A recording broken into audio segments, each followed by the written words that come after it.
एक टाइम था जब हमारे देश में ऐसे कैबिनेट मिनिस्टर हुआ करते थे, वहीं आज एक टाइम है जब हमारे देश में ऐसे कैबिनेट मिनिस्टर होते हैं। लाल बहादुर शास्त्री नेहरू कैबिनेट में रेलवे मिनिस्टर थे और 1956 में एक रेल दुर्घटना हुई जिसमें 150 लोगों की जान चली गई। इस एक्सीडेंट का मोरल रिस्पॉन्सिबिलिटी लेते हुए लाल बहादुर शास्त्री ने रेजिग्नेशन कर दिया। वहीं धर्मेंद्र प्रधान 2021 से एजुकेशन मिनिस्टर बने हुए हैं। इसमें चाहे तमाम गड़बड़ियां हो एग्जामिनेशन की प्रक्रिया में, 2024 में भी पेपर लीक हुआ, उसके बावजूद भी अपनी कुर्सी पे शान शौकत के साथ बैठे हुए हैं। धर्मेंद्र प्रधान का कहना है कि चेन ऑफ कमांड में कुछ गड़बड़ी हुई थी जिसके कारण 23 लाख बच्चे अभी सफर कर रहे हैं। चेन ऑफ कमांड में अगर गड़बड़ी हुई तो कमांडर तो ये खुद ही थे जनाब।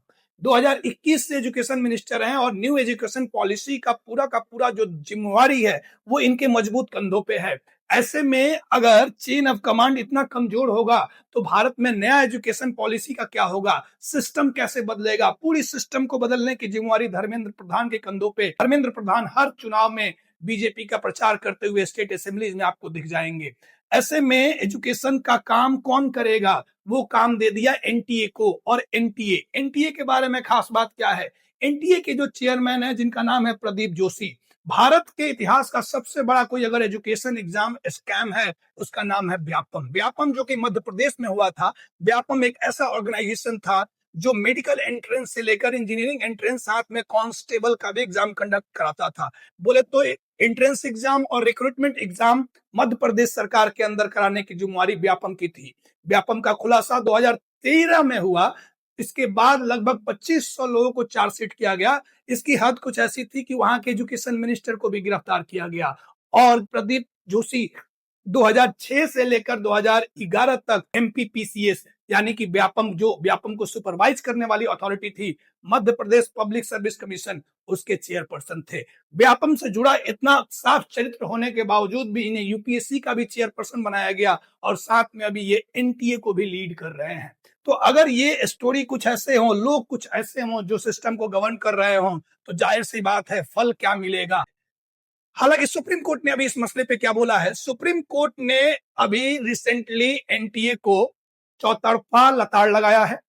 एनटीए ने कुछ नहीं सीखा, 2024 की गलती से ऐसी बात बोली है। आपको पता है एनटीए का नीट का जो पेपर था वो 2024 में भी लीक होने की बात हुई थी और सुप्रीम कोर्ट के पास ये मसला गया था। सुप्रीम कोर्ट ने इस मसले को सुनवाई करते हुए जो लीक था उसको माइनर बताया था, लोकल बताया था और पूरे एग्जामिनेशन को कैंसिल नहीं किया था।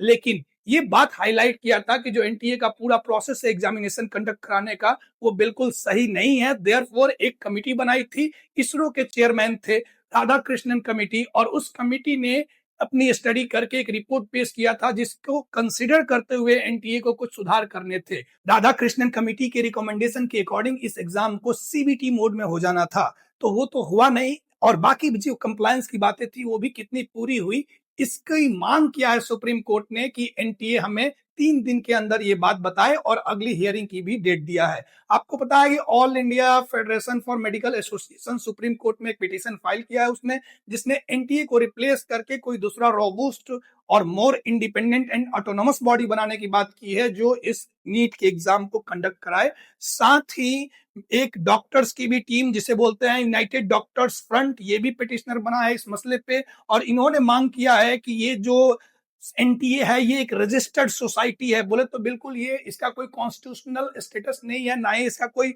स्टैट्यूटरी स्टेटस है, इसलिए इसकी कोई जिम्मेवारी नहीं है किसी के अगेंस्ट, ना ही पार्लियामेंट के अगेंस्ट, ना ही किसी पब्लिक के अगेंस्ट, आम जनता के अगेंस्ट। देयरफॉर उनकी मांग ये है कि इसे कोई स्टैट्यूटरी या फिर कॉन्स्टिट्यूशनल बॉडी बनाई जाए ताकि इसकी जिम्मेवारी हो, पार्लियामेंट में इस पे सवाल पूछा जा सके और पार्लियामेंट के अगेंस्ट ये आंसरेबल हो। तो सुप्रीम कोर्ट इस पूरे मसले को मॉनिटर कर रही है, देखना होगा कि आखिर फाइनली रिजल्ट क्या आता है।